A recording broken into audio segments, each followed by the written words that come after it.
Hello everyone and welcome back to Let's Play Super Metroid. In the last part we got here to Norfair in this really weird, bubbly, Gemini man-like area. And now we're going to continue on. Now what I'm trying to do here is actually one of the game's more obnoxious sequence breaks for the wall jumping, because you have to get right on that one little block in order to do it, and it's not the easiest thing. Luckily I got it fairly quickly. And we want to come up here because there's a missile tank, however that's not all. If you shoot right there, a new passageway opens which you can enter.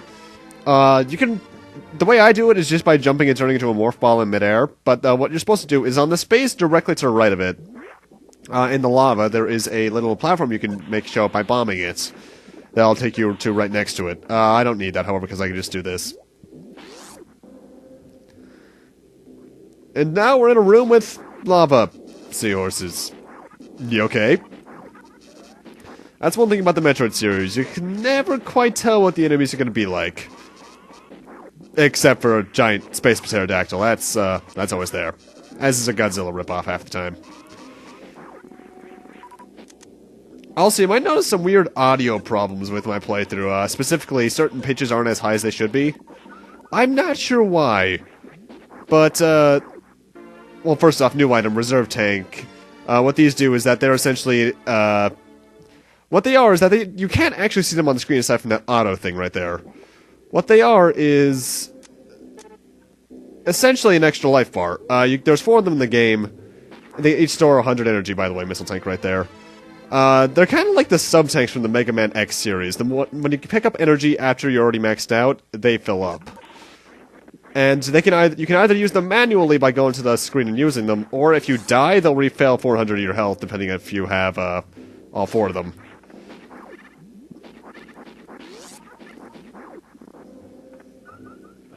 Anyway, what was I saying?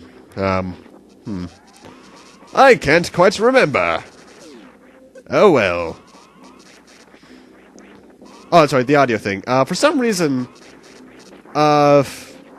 emulating Super Metroid has always given me some trouble on the audio side.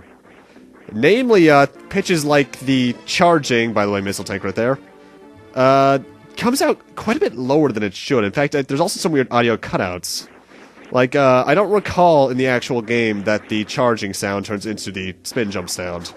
I don't know, I might have to plug in my old cart just to check, but I'm not entirely sure.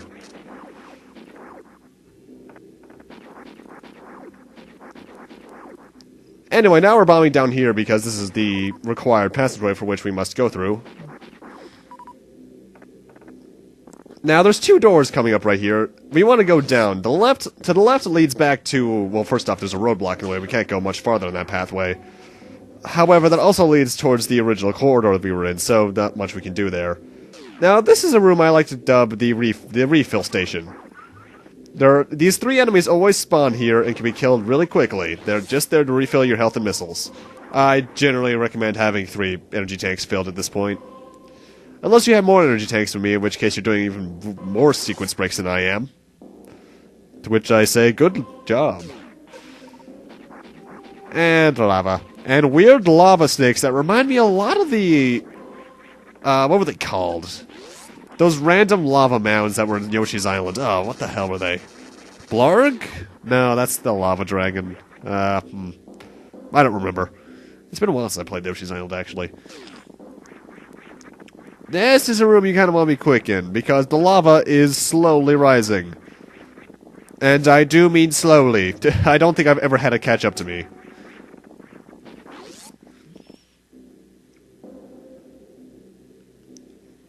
Now, this is a room that you can go about multiple ways. Some people like to man through the lava, for some reason. But you're supposed to use these little green platform guys as a tool. However, it's notable that I think that one we just were on is the only one that stays neutral when you're on it. Because every other one I can recall in the game slowly dives down when you're on it. Due to the fact they're kind of being pushed down by Samus's weight.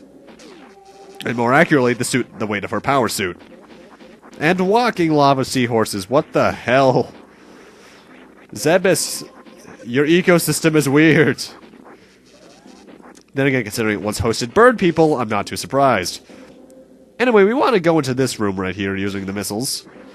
The way these platforms work is that when you're on them, or at least in their normal vertical position, they will move. And those weird snake guys will try to take you out of the sky. By doing this, you can get a missile. However, if you're good at the wall jump, you can do something else too. Run to the right, jump, and get a spike up your foot. However, you can wall jump up to here if it would work. Please, I don't want to die. Thank you. And get into this room, which holds another item for us. What item is this? It's the wave beam. So now our beam can penetrate walls and enemies, so that's pretty useful. Also gets a nice little rotation effect.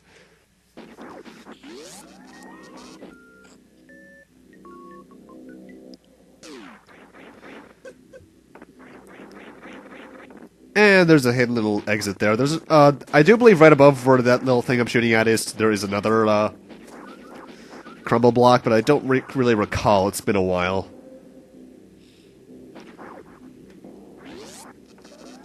I think my TV might be a bit loud. Let me turn that down. There we go.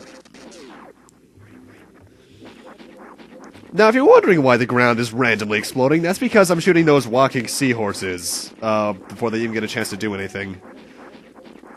The wave beam has a couple of purposes like that. Like, coming up at the end of the part, there's something you could have done involving shooting the beam through the ground at such an angle that it'll actually loop around to the other side of the screen and hit a door. But I'm not going to do that because, yeah. And now we are at what looks to be a dead end. However, as you can tell by the mini-map, this room continues upwards. Yeah, if you're playing for this game for the first time, the mini-map is a good thing to go by, though based off certain bombing passages, it's not something to entirely leave your life upon. And you're going to want to hold the run button here because it's the quickest way to get through it. However, do stop right before the door here, aim up, and get a missile tank. I recommend getting this now because otherwise you have to go through that entire room again and through another sequence if you want to. And in this room, using missiles, we find another item which is in its first appearance here, actually. The Speed Booster. This is the main purpose of the run button. When you hold down the run button, after a while Samus will start glowing blue and go Ludicrous Speed. And she will plow through any enemies really satisfyingly. In later Metroid games, they would change it so that you just have to run a certain distance, mostly because it doesn't have a run button. Not sure which kind of system I prefer, mostly because I grew up using the run a certain distance one and not using this one. Anyway, if you recall at the bottom of the room here, I'm actually cutting back here just because, time saving. There's this door I didn't go through, but now that we have the speed booster, we can do some stuff over here. And by do some stuff, I mean get back to the entrance corridor. That's satisfying. Though there is another technique with, the speed booster called the Shine Spark I'll be getting into in a couple of moments. Probably close to 13.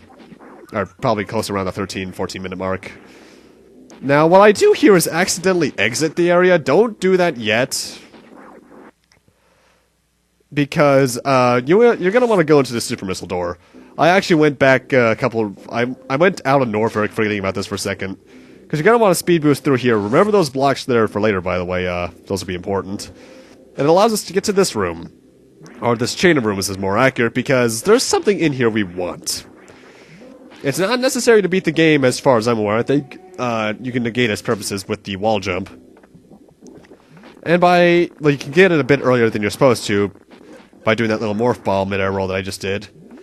And you can come over to this room, which holds our next beam power-up already.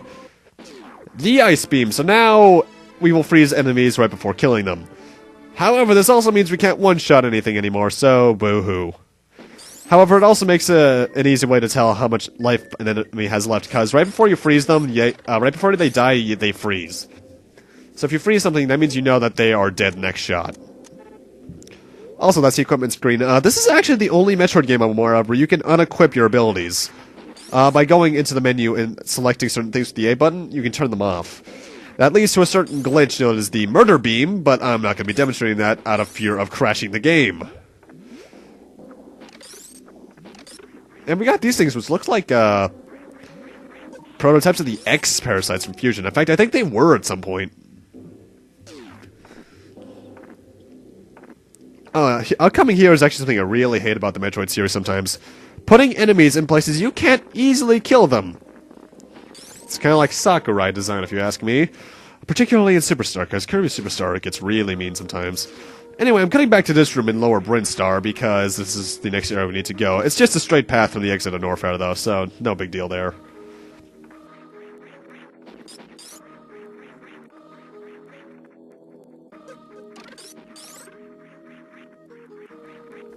I really do like the Lower Brinstar theme, actually. The Prime 2 Echoes version of it's also really good. Like I think I mentioned before, that's probably the only compliment I can give Prime 2's soundtrack. Aside from the Dark Samus theme, that was pretty good, I think, if I recall correctly.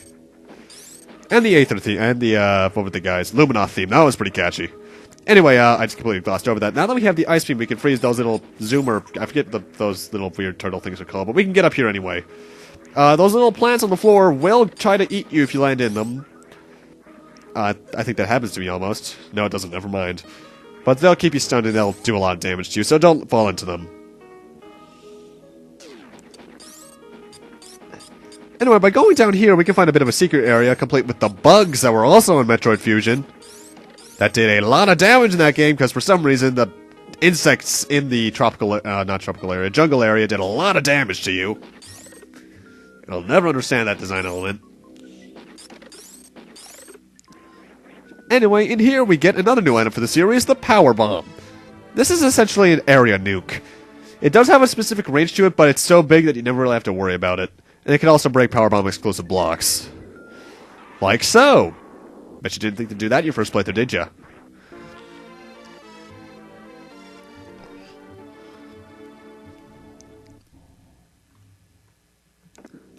I forget what the exact maximum number of Power Bombs is, but I know it's fairly decent. Actually, wasn't there a wrestling move called the Power Bomb? I was never a big wrestling guy, so I'm not sure about that, but I think there was. The only wrestler I know by name is, well, actually, no, the only two I know by name, no, three, are John Cena, Rey Mysterio, and Stone Cold Steve Austin. And I never even watched wrestling. I just know those because of the other things on the internet. I never got the fun of it. Anyway, getting back to Super Metroid here. You can Super Missile this door here if you want to, and this is only necessary for 100%. And it's here we got these jumping guys from the original Metroid. Yet again, well, first off, Power Bomb here, fall down through this plant, and you get another Power Bomb.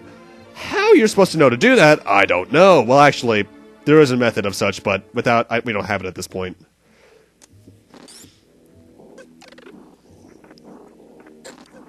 Also, those little pincer things on the bottom of the screen are immortal. You can never kill them, ever. Also, with the Power Bomb, there is a certain weird little thing, two little things you can do with it that I'll get more into next part. But there's two secret techniques you can do once you get them, called the Crystal Flash. I believe you can do that at this point, I believe. And Power Bomb Beam techniques. I forget the exact specifics of them, that's why I'm gonna get into them more next part. But, they're really cool looking, I can say that much. Just really out of the way and really cryptic. Also, I forgot to mention, the Power Bomb is how you open those orangey-yellow doors. Now, we're going to want to fail at English, apparently. We're going to want a speed boost here to the left, because we end up in a rather familiar-looking area. Hey, our ship, how you doing? It's here I'm also going to show you the fact that the ship actually acts as not only a save point, but a restore station that restores everything. Ammo, health, I think it even refills your reserve tanks. Yeah, it does, based on the fact that auto is now highlighted.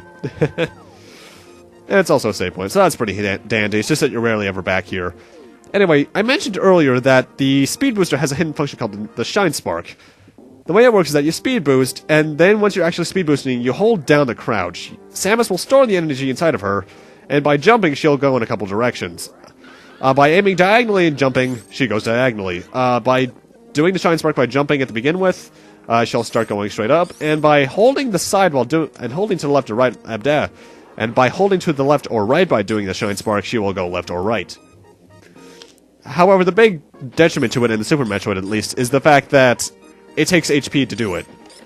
This is the only game in the series that would do that, though, for some reason.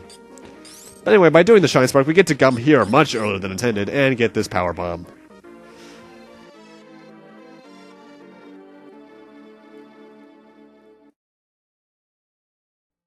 That's one thing I can say about this game.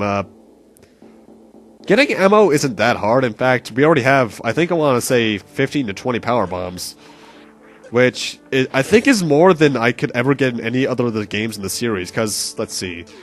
I think in Zero Mission the maximum was 20, 25? Because I know they got like 1 or 2 per expansion. Either way. What you want to do now is do a space jumper.